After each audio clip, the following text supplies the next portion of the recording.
গোপালগঞ্জে পরিস্থিতি নিয়ন্ত্রণে অন্তর্বর্তী সরকার ব্যর্থ। 21 আগস্ট গ্রেনেড হামলা, তারেক বাবরের খালাসের বিরুদ্ধে আপিল শুনানি ফের 24 জুলাই। ভুয়া তথ্য ছড়াচ্ছে আওয়ামী লীগ, এমনটাই মন্তব্য করেছে প্রেস উইং। তত্ত্বাবধায়ক সরকারের রূপরেখা নিয়ে বিএনপি, জামায়াত, এনসিপির 3 মত। এতক্ষণ শুনছিলেন সংবাদ শিরোনাম, এবারে বিস্তারিত।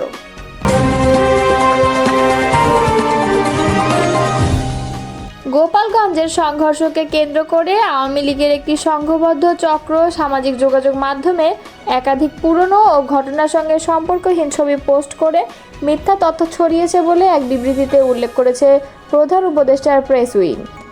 বুধবার CA press wing fact check তার ভেরিফাইড ফেসবুক পেজে এক বিবৃতিতে জানায়, 16 জুলাই সামাজিক যোগাযোগ মাধ্যমে নিষিদ্ধ ঘোষিত আওয়ামী লীগের সংশ্লিষ্ট একাধিক অ্যাকাউন্ট থেকে গোপালগঞ্জের সংঘর্ষ নিয়ে নানা পোস্ট ছড়ানো হয়, যার উদ্দেশ্য ছিল এই দিনে সহিংস ঘটনার মনগড়া বক্তব্য প্রতিষ্ঠা করা। বিবৃতিতে আরও বলা হয়, একটি সংগঠিত প্রোপাগান্ডা অভিযানের অংশ হিসেবে প্রভাবশালী আওয়ামী লীগপন্থীরা পুরনো ও ঘটনার সঙ্গে সম্পর্কহীন একাধিক ছবি শেয়ার করেছেন, যা এই দিনের সহিংসতার দৃশ্য বলে মিথ্যাভাবে উপস্থাপন করা হয়েছে। একটি ছবিতে দেখা যায় স্থানীয় লোকজন এক আহত কিশোরকে বহন করছে, পেছনে আগুন জ্বলছে এবং উত্তেজিত জনতা রাস্তায় বিক্ষোভ করছে। ছবিটি গোপালগঞ্জে ঘটে যাওয়া সহিংসতার নিদর্শন হিসেবে তুলে ধরা হয়। অনুসন্ধানে নিশ্চিত হওয়া গেছে ছবিটি 10 আগস্ট 2024 সালের একটি ভিন্ন ঘটনার। আরেকটি বহুল প্রচলিত পোস্টে দেখা যায় জাকির হোসেন এবং সাবেক প্রধানমন্ত্রী শেখ হাসিনার উপপ্রেস সচিব আশরাফুল আলম খোকন একটি ছবি পোস্ট করেন, যেখানে গোয়েন্দা শাখার এক কর্মকর্তা বিক্ষোভকারীদের দিকে গুলি ছুড়ছেন। প্রেস উইংয়ের বিবৃতিতে বলা হয়, এইসব পোস্টে ভুয়া তথ্য উপস্থাপন করা হয়েছে। পোস্টে তারা উল্লেখ করেন, আইন শৃঙ্খলা বাহিনীর সদস্যরা সংঘর্ষে জড়িয়েছেন এবং এনসিপি নেতাকর্মীদের উস্কানিতে এই সহিংসতা শুরু হয়। বাস্তবতা হলো, ছবিটি 2022 সালের 8 ডিসেম্বর নারায়ণগঞ্জে বিএনপি সমাবেশের সময়ের, যেখানে ডিবি কর্মকর্তা কনককে জনতার দিকে গুলি ছুড়তে দেখা যায়। জাকির হোসেন আরেকটি ছবি পোস্ট করেন, যেখানে গুরুতর আহত ব্যক্তিদের হাসপাতালে চিকিৎসা নিতে দেখা যায়। তিনিও দাবি করেন এটি গোপালগঞ্জের আজকের সংঘর্ষের ফলাফল। তবে এই ছবিটিও ভিন্ন ঘটনার। প্রেস উইং দাবি করে ছবিটি 20 মার্চ 2023 সালের এক সম্পূর্ণ আলাদা ঘটনার সময় তোলা হয়েছিল। এই একই ভুয়া প্রচারণার অংশ হিসেবে একটি শিশুর ছবি ছড়ানো হয়, যেখানে তাকে লাঠি হাতে দেখা যায়। দাবি করা হয় ছবিটি 16 জুলাই গোপালগঞ্জে তোলা এবং ওই শিশু নাকি সহিংসতায় অংশ নেয়। ছবিটি এই মিথ্যা বার্তা ছড়াতে ব্যবহার করা হয় যে রাজনৈতিক সহিংসতায় শিশুদের পর্যন্ত জড়ানো হচ্ছে। উল্লেখযোগ্যভাবে ছবির একটি ডিজিটাল সম্পাদিত সংস্করণ শেয়ার করেন নিঝুম মজুমদার, যিনি আওয়ামী লীগের ঘনিষ্ঠ একজন অনলাইন প্রোপাগান্ডাস্টির হিসেবে পরিচিত বলে প্রেস উইং দাবি করেছে। আসলে শিশুর এই ছবিটি গোপালগঞ্জে তোলা হয়নি, বরং গাজীপুরের শফিপুর এলাকায় ধারণ করা একটি ভিডিও থেকে নেওয়া স্ক্রিনশট। মূল ভিডিওটি 2023 সালের আগস্ট মাস থেকে সামাজিক যোগাযোগ মাধ্যমে ছড়িয়েছিল। এসব বিভ্রান্তিকর ছবির পাশাপাশি আওয়ামী লীগপন্থী অ্যাকাউন্টগুলো ভিত্তিহীনভাবে দাবি করে বাংলাদেশ সেনাবাহিনী নাকি বেসামরিক মানুষের উপর নির্বিচারে গুলি চালিয়েছে। এইসব মিথ্যা প্রচারণা জনমতকে ভিন্ন খাতে প্রবাহিত করার উদ্দেশ্যে ছড়ানো হয়। প্রেস উইংয়ের মতে, এসব ভুয়া প্রচারণা ও যাচাইকৃত সূত্রভিত্তিক তথ্য সম্পূর্ণ ভিন্ন চিত্র তুলে ধরে। জাতীয় নাগরিক পার্টির সমাবেশ ঘিরে গোপালগঞ্জে সৃষ্ট পরিস্থিতি নিয়ে অন্তর্বর্তীকালীন সরকারের সমালোচনা করছে বিএনপি। দলটির অভিযোগ, গোপালগঞ্জে পরিস্থিতি নিয়ন্ত্রণে অন্তর্বর্তী সরকার ব্যর্থ হয়েছে। গতকাল বুধবার দিনভর গোপালগঞ্জে হামলা সংঘর্ষের ঘটনায় রাতে বিএনপির ভারপ্রাপ্ত চেয়ারম্যান তারেক রহমানের সভাপতিত্বে স্থায়ী কমিটির এক সভায় এ বিষয়ে আলোচনা হয়। বৃহস্পতিবারে দুপুরে এক বিবৃতিতে এ নিয়ে সরকারের ব্যর্থতার সমালোচনা করে বিএনপি। বিবৃতিতে বলা হয়, গোপালগঞ্জের জাতীয় নাগরিক পার্টির সভায় আওয়ামী লীগের দুর্বৃত্ত ও সমর্থকদের হামলায় 4 জন নিহত হয়। গভীর নিন্দা ও ক্ষোভ প্রকাশ করেছে বিএনপি।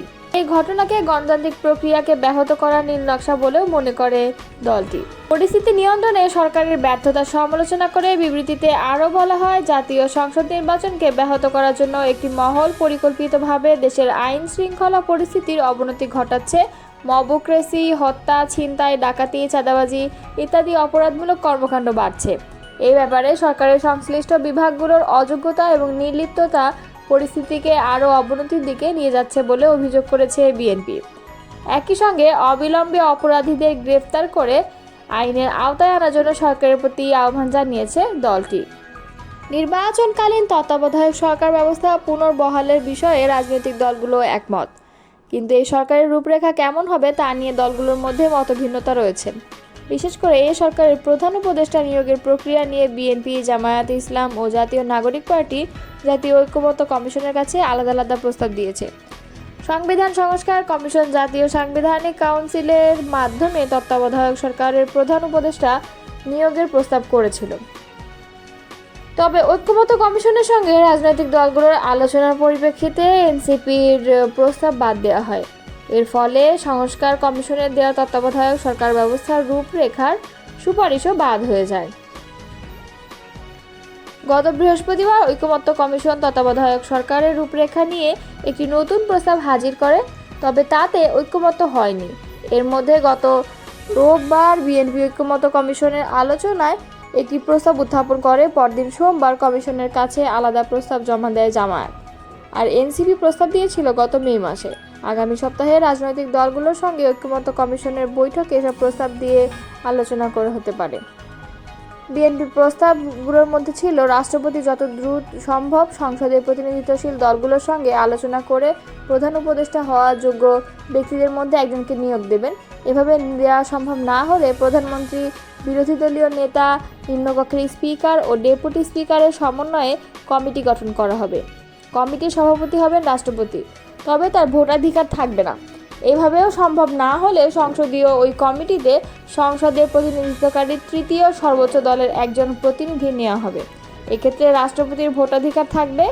এই কমিটির মাধ্যমেও সম্ভব না হলে প্রধানমন্ত্রী, বিরোধী দলীয় নেতা, নিম্নকক্ষের স্পিকার ও সংসদে প্রতিনিধিত্বকারী বিরোধী দলগুলোর মধ্যে যারা ন্যূনতম 5% ভোট পেয়েছে তাদের প্রতিটি দলের পক্ষ থেকে একজন প্রতিনিধি থাকবে। এই ক্ষেত্রে রাষ্ট্রপতির ভোটাধিকার থাকবে। পঞ্চম বিকল্প ত্রয়োদশ সংশোধনী অনুযায়ী তত্ত্বাবধায়ক সরকারের ফিরে আসা যায়।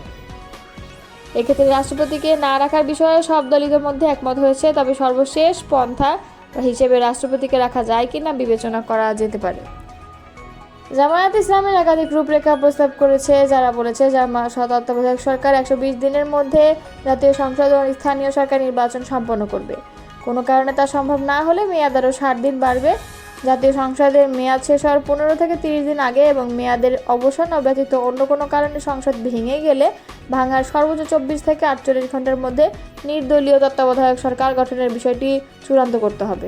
21 আগস্ট গ্রেনেড হামলার মামলায় বিএনপির ভারপ্রাপ্ত চেয়ারম্যান তারেক রহমান সহ অন্য আসামিদের খালাসের রায়ের বিরুদ্ধে আপিলের শুনানি অনুষ্ঠিত হয়েছে। পরে শুনানি আগামী 24 জুলাই পর্যন্ত মুলতবি করে আপিল বিভাগ।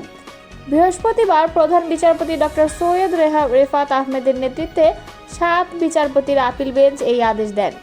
আজকের আপিল শুনানির শুরুতে মামলার পলাতক 2 আসামির পক্ষে কোনো আইনজীবী নিয়োগ না হওয়ায় বিস্ময় প্রকাশ করেন প্রধান বিচারপতি ডক্টর সৈয়দ রেফাত আহমেদ। পরে পলাতক আসামি হানিফ ও তাজউদ্দিনের পক্ষে স্টেট ডিফেন্স আইনজীবী নিয়োগ দেওয়া হয়। এরপর রাষ্ট্রপক্ষের আইনজীবী তাদের যুক্তি উপস্থাপন শুরু করেন। 2018 সালে এই মামলায় সাবেক স্বরাষ্ট্র প্রতিমন্ত্রী লুৎফুজ্জামান বাবর, সাবেক উপমন্ত্রী আব্দুল সালাম পিন্টু সহ 19 জনকে মৃত্যুদণ্ড দেয় নিম্ন আদালত। এছাড়া তারেক রহমান সহ 19 আসামিকে যাবজ্জীবন ও 11 আসামিকে বিভিন্ন মেয়াদে কারাদণ্ড দেওয়া হয়। পরে গত 1 ডিসেম্বর তারেক রহমান সহ সব আসামিকে খালাস দিয়ে রায় দেন হাইকোর্ট। এরপর 19 মার্চ হাইকোর্টে দেয়া সব আসামির খালাসের রায়ের বিরুদ্ধে লিভ টুগেদার আপিল করেন রাষ্ট্রপক্ষ। তবে আপিল মঞ্জুর হলেও হাইকোর্টের রায় স্থগিত করেনি আপিল বিভাগ। উল্লেখ্য, 2004 সালের 21 আগস্ট ঢাকার বঙ্গবন্ধু এভিনিউয়ে আওয়ামী লীগের সমাবেশে গ্রেনেড হামলায় দলটির মহিলা বিষয়ক সম্পাদক আইভি রহমান সহ 24 জন নিহত হন। আহত হন প্রায় 300 জন। এই ঘটনার পর মামলাগুলো দায়ের করা হয়। ওই হামলায় তৎকালীন বিরোধী দলীয় নেত্রী ও আওয়ামী লীগ সভাপতি শেখ হাসিনা অল্পের জন্য রক্ষা পান।